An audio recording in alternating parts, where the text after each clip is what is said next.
네, 목소리 잘 들리시나요?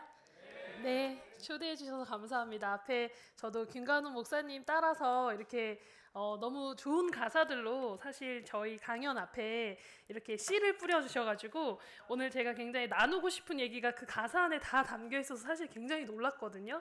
그래서 오늘 이제 공간에 대한 이야기를 할 건데, 이 공간은 사실은 이제 비즈니스적으로는 부동산 이야기입니다.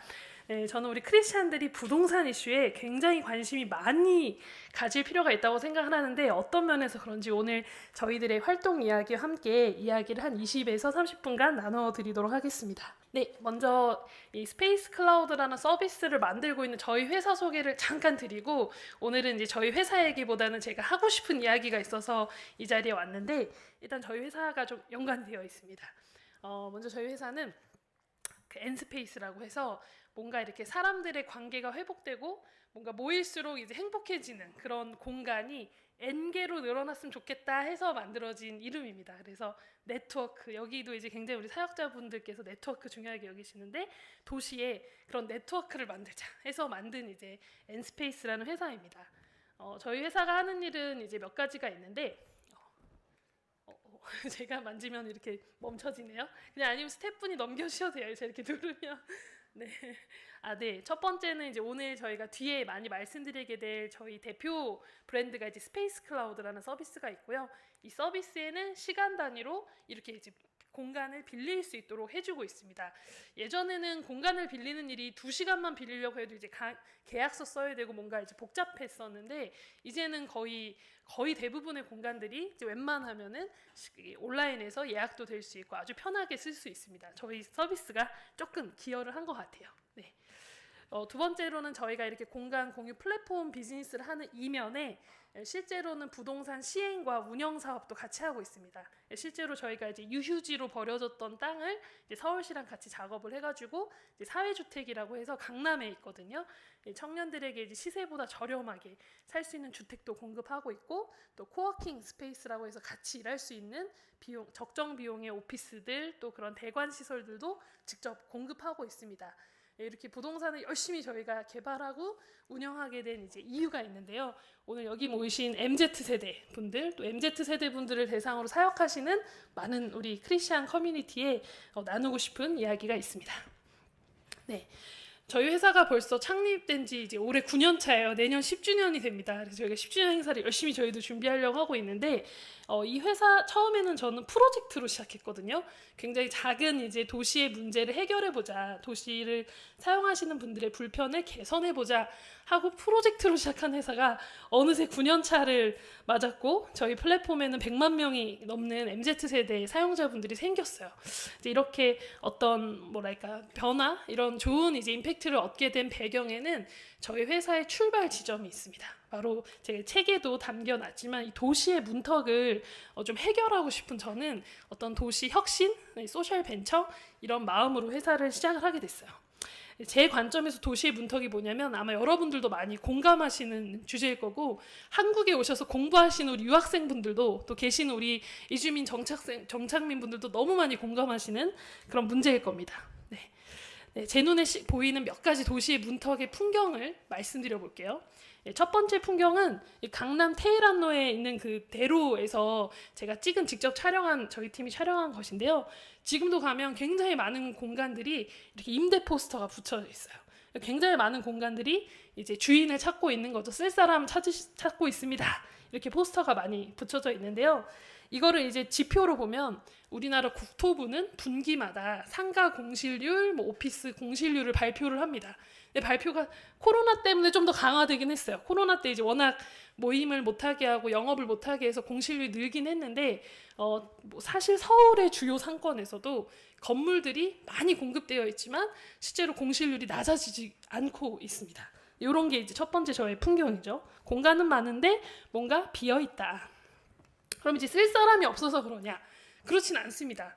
우리나라는 전통적으로 자영업의 영역에서 소상공인분들이 700만 명, 그러니까 전체 경제 인구의 30%를 차지할 만큼 자영업자들이 많은 국가 중에 하나입니다. 그런데 사실은 굉장히 많은 자영업자분들이 코로나 때 많이 폐업을 하셨어요. 근데 그 폐업하신 이유 중에 하나가 여러 가지 이제 비즈니스가 잘 안 돼서도 있지만, 고정 비용, 부동산 임대료가 이렇게 어려운 시국에도 건물주분들이 좋은 건물주분들도 많이 계셨지만 여전히 이제 높은 임대료 때문에 사실은 장사를 못 하시는 분들도 많았고, 코로나 전에라도 사실은 좀 장사가 잘 된다 싶으면은 굉장히 이제 쫓겨나는 젠트리피케이션의 이런 기사들을 좀 보셨을 거예요. 그러니까 장사가 잘 돼도 고민, 안 돼도 고민이 이유 중에 하나가 이 임대료가 높아서 이런 부분들도 있습니다. 근데 이렇게 한번 잘 운영되던 건물에 이제 임차인들이 나가면 다시 임차인들이 돌아오기까지는 사실 시간이 걸리는데, 여기 부동산에서는 사실 손실 비용입니다. 이렇게 텅 빈 상가가 되면 우리 건물주분들도 이제 힘들지만 이제 지나가던 그 동네를 잘 이용하던 주민분들도 이렇게 깨진 유리창의 법칙이라고 해서 공간이 하나가 비어 있거나 방치되거나 이러면 굉장히 이제 도시 경쟁력이 떨어지는 이런 행정학적인 발표가 있거든요. 그런 상황이 돼서 나중엔 결국 도시 재생으로 더 많은 돈을 인풋해야 되는 이런 일들이 도시 곳곳에서 벌어지고 있죠. 그래서 내가 정말 자주 잘 가던 가게들이 가끔 이제 사라졌을 때 되게 서운하신 경험을 하셨을 텐데요. 이런 배경이 좀 있습니다. 공간은 많은데 공간을 막상 쓰려고 하는 사람들에게는 좀 비싸거나 좀 낮아지지 않는 이런 것들이 이제 도시의 문턱의 현상 중에 하나죠. 주택 쪽으로 가보면 대한민국은 아파트 공화국입니다. 그래서 다른 나라와는 달리 굉장히 한국 사람들은 아파트에 굉장히 집착을 하는데, 특히 이제 서울에 있는 아파트에 굉장히 집착을 해요. 근데 이유가 있습니다. 아파트 한 채를 갖고 있느냐 없느냐로 나의 미래의 자산 가치가 너무 달라져서, 그래서 요즘 청년들 사이에서는 로또 아파트, 한국에만 있는 제도인데요. 청약 제도라는 게 있습니다. 아파트를 가장 싸게 살 수 있는 원가가 공개되는 때인데 경쟁률이 치열해요. 이때 이제 아파트를 못 잡으면은 나중에는 몇 배가 되기 때문에 굉장히 이제 부의 격차가 일어나는데 굉장히 큰 배경이 됩니다. 그러다 보니까 요즘에 한국의 20, 30대 신혼부부들은 어떻게든 이제 아파트를 잡으려고 영혼까지 끌어모아서 영끌 세대라는 이제 별명이 있죠. 어떻게든 아파트 한 채를 잡는 게 이슈고, 그러다 보니까 자기의 소득, 근로소득보다 몇 배나 상회되는 그런 높은 비용으로 빚을 지고 부채를 지고, 그게 굉장히 일반화가 됐어요. 이게 굉장히 우리 한국 현실이기도 하고 또 사실 전 세계적인 상황이기도 합니다. 토마 피케티라는 분이 있죠. 굉장히 경제학적으로 유명하신 분인데, 이분이 사실 그런 얘기를 했어요. 열심히 이제 노력을 해서 근로를 해서 얻는 소득보다 내가 아파트나 어떤 부동산 하나를 그냥 갖고 있는 것만으로써, 자산을 보유하고 있는 것만으로서의 소득 차이가 기울기가 너무 커져서 이 부의 격차가 더 커지는데, 상위에 아주 소수의 사람들이 사실 많은 그런 어떤 부동산 자산을 갖고 있기 때문에 이 격차는 앞으로 더 강화될 거다. 그래서 뭐 이런저런 이제 법적인 제안을 이제 하기도 하는데요. 실제로 우리나라에서도 아파트가 상승되는 값보다 내 근로소득보다 자산이 훨씬 높아져가지고 사실은 많은 청년들이 열심히 일해서 뭐 하나라는 이런 생각에 빠져들게 하는 이런 것이 이제 우리 사회의 사실 도시의 문제이기도 하고 부동산의 이슈입니다.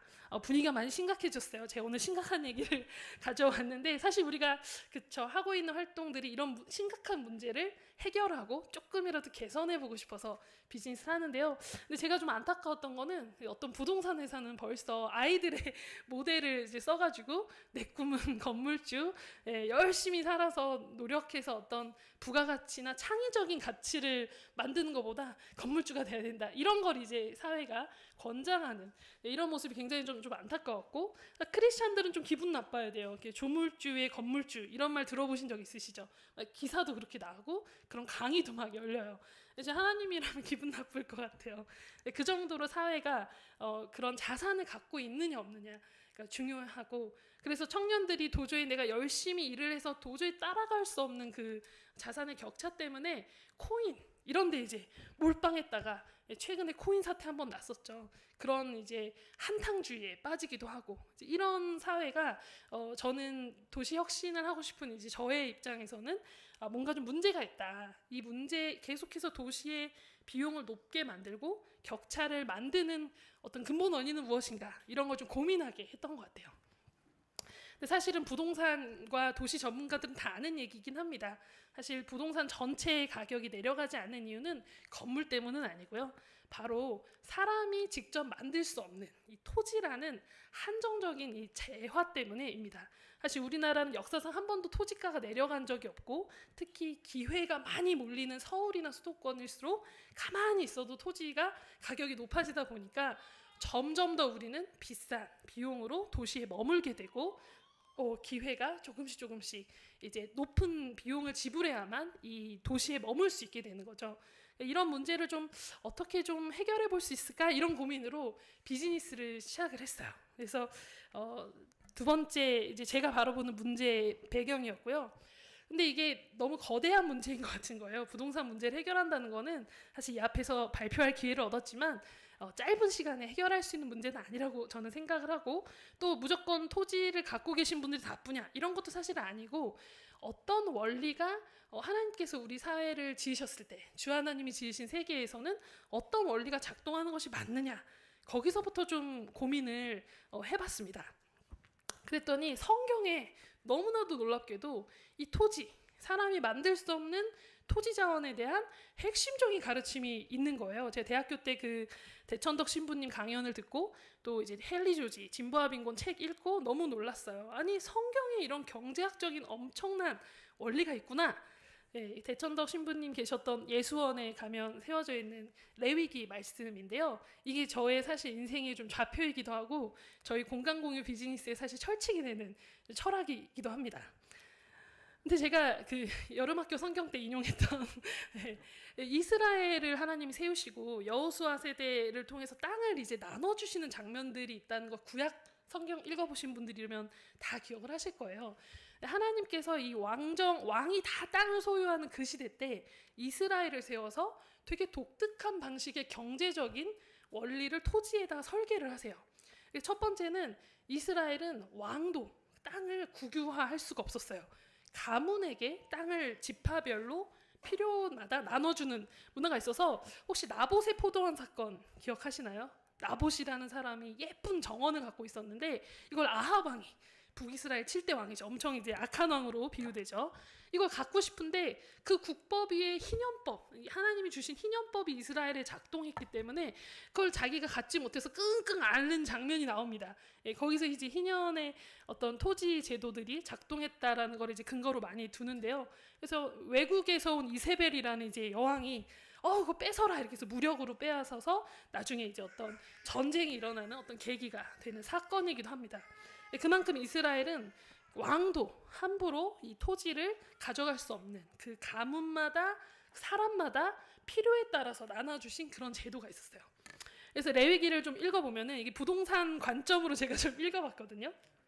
토지를 영구히 팔지 말아라, 영원히 팔지 말고 한시적으로는 이제 나오는데, 토지는 다 내 거다. 토지의 소유권자가 누구라고요? 하나님이라고 성경에 써 있어요. 성경에. 제가 만들어낸 말 아니고 성경에 있는 말씀. 그리고 우리는 누구나? 우리는 거류민. 오늘 나그네 이런 키워드들도 막 찬양이 나왔는데, 나랑 같이 이 땅에 살면서 동거하는 자로, 그러니까 사용권을 가졌다. 그러니까 소유권은 내 건데, 소유한 이 하나님께서는 소유권자로서 우리에게 이 지구를, 이 땅을 잘 사용해라라고 만드신 얘기를 레위기에서 만든 거죠. 이 당연한 말씀을 왜 그렇게 강조하냐고요? 엄청난 제도가 있습니다, 여러분. 이거 제가 팀원들한테, 넌 크리스찬인 팀원들한테도 말씀드렸더니 너무 재밌었대요. 이런 게 성경에 있었냐면서. 그래서 희년법은 어떤 거냐면, 이 토지에 대한 예배에 대한 법부터 여러 가지가 이제 제도가 있지만, 토지 쪽만 제가 얘기를 해서 보면은 이런 게 있습니다. A라는 어떤 이스라엘 백성이 100평을 갖고 있었어요. 네, 받았기 때문에 받았는데, 그 땅은 100평은 1년에 한 1억 정도의 생산성이 난다고 치면, 50년으로 치면 50억 정도의 생산성을 내는 땅을 이제 갖고 있었어요. 근데 이 사람이 어느 날 사고가 났어요. 그래서 더 이상 땅을 읽어서 돈을 벌 수 없는 상태가 됐어요. 그럴 수 있잖아요. 그러면 A라는 사람이 B라는 사람에게 한시적으로, 영구하게는 아니고 한시적으로 땅을 팔 수 있었습니다. 그러니까 소위 사용권을 주는 거죠. 한시적으로 팔면 50억 원이 생기잖아요. 이제 그걸로 필요한 돈을 하고 사고를 이제 무방하는 거죠. 그럼 이제 50년 동안 B라는 사람은 그 땅을 잘 운용해서 또 이제 수익을 가져가는 모델이 되는 거예요. 그런데 여기까지는 우리나라에서도 있는 일일 수 있죠. 50년 뒤에, 즉 희년이라고 해서 기쁨의 해, 다시 나의 이제 권리가 회복되는 해가 열리면 희년이 오면은 다시 그 땅을 A 가문에게 돌려주는 요게 이제 희년 제도의 핵심입니다.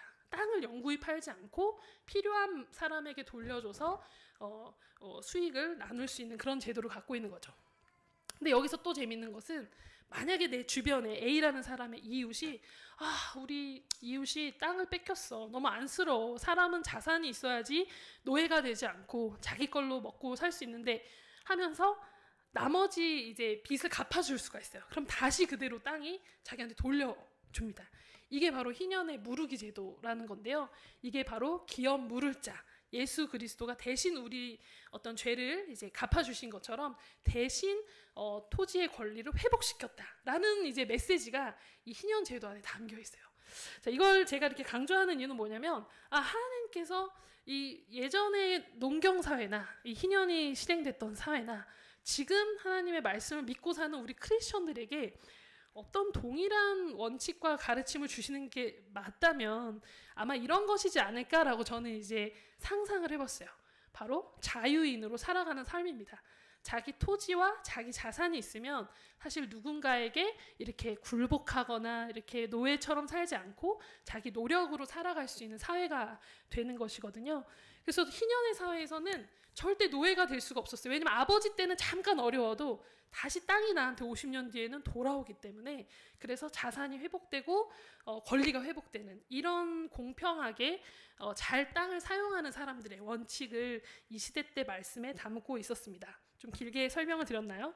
근데 저는 이게 제 인생을 바꾼 말씀이었어요. 아니 이런 엄청난 토지 운용에 대한 어떤 전략이 구약 성경에 있다니. 그러니까 우리가 어떤 땅의 권리를 회복하고 자기 자산의 관리를 회복하는 것은 굉장히 중요한 가치가 되겠다라는 생각을 해서 다시 우리 사회에 맞게 희년을 좀 살아갈 수 없을까? 우리 사회에는 희년은 없는 것인가? 이런 묵상을 하다가 고민을 하게 됐던 것 같아요. 구체적으로 우리 도시 안에서 그럼 희년을 우리가 살아가 보면 어떨까? 옛날처럼 뭐 토지를 다 뺏어가지고 n분의 1로 나누는 건 공산주의가 이미 실패를 했잖아요. 그거는 하나님이 원하시는 방식의 모델은 아닐 것 같고 이미 우리에게 주어진 이 구체적인 도시라는 지역 안에서 그런 자산의 권리를 어떻게 그런 많은 사람들이 다시 회복할 수 있게 우리가 기업 물을 자처럼 일할 수 있을까? 이런 고민을 했던 것 같습니다. 그래서 현대판으로 고민을 해봤어요. 지금 당장 토지 소유권을 나눠서 뺏자. 이거는 너무 폭력적이고 옳지 않고 경제학적으로도 틀린 해법이라면 우리 크리스찬들은 무엇을 해야 될까? 저는 이 시대에 맞는 방법이 있다고 생각이 들었습니다. 그게 바로 이 권리를 본질적으로 본다면 하나님은 소유권자, 우리는 사용권자이거든요. 그래서 이 도시에 대한 접근성, 이 도시에 대한 사용권을 높이는 방식이 어쩌면 우리 사회에 조금씩 희년의 가치를 도시 공동체적으로, 부동산적으로 회복할 수 있는 방법이 아닐까라고 생각을 했던 것 같습니다. 네, 복잡한 이야기를 좀 넘겨서 첫 번째로 제가 주목해서 본 흐름은 전 세계적으로 이런 비슷한 고민을 하는 혁신가들이 많았던 것 같아요. 그래서 10년 전부터 전 세계적으로 코워킹 스페이스라는 이름으로 공유 공간들이 만들어지기 시작했습니다. 우리 목사님도 공유 공간을 만드셔서 공간을 미디어를 통해서 이렇게 지역과 관계 맺고 여러 가지 이제 기능들을 할 수 있는데 이 코워킹 스페이스들은 기본적으로 이제 비싸게 수익형 부동산 말고 약간 커뮤니티형 코워킹 스페이스들이 있어요.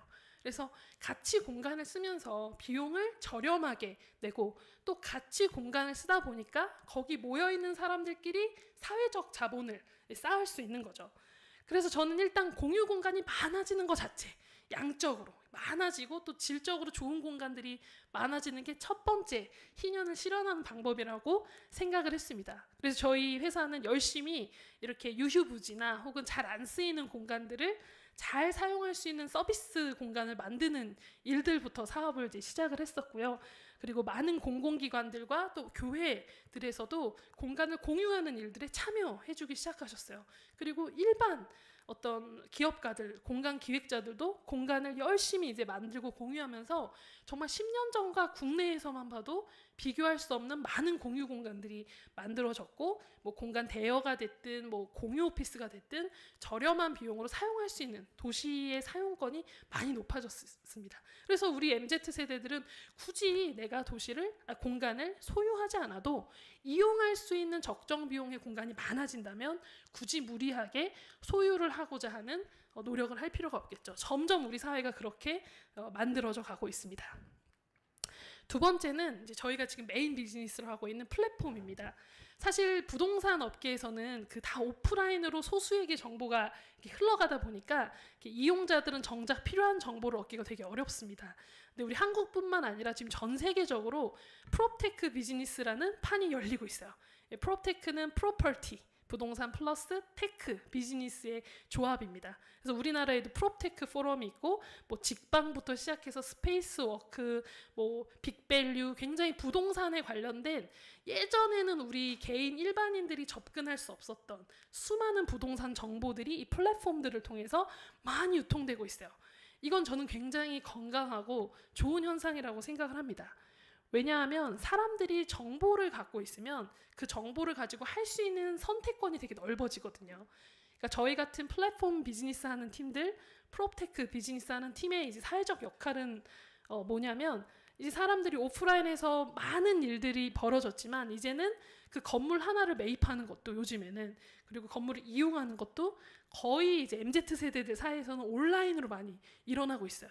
뭐 저희 스페이스 클라우드만 예를 들면 저희 스페이스 클라우드의 많은 유저들이 이제 90%는 온라인에서 구매 결정을 하고 오프라인에서 하루 이용을 합니다. 그러니까 어떤 일이 일어나죠? 공간을 공급하는 분들이 온라인 평판을 신경 쓰기 시작해요. 내 공간에 대한 건강한 평가를 받는 것을 선호하고 있고, 그리고 오히려 건물주보다 요즘에는 온라인 유저들을 더 신경 쓰는 그런 이제 사회가 되는 거죠.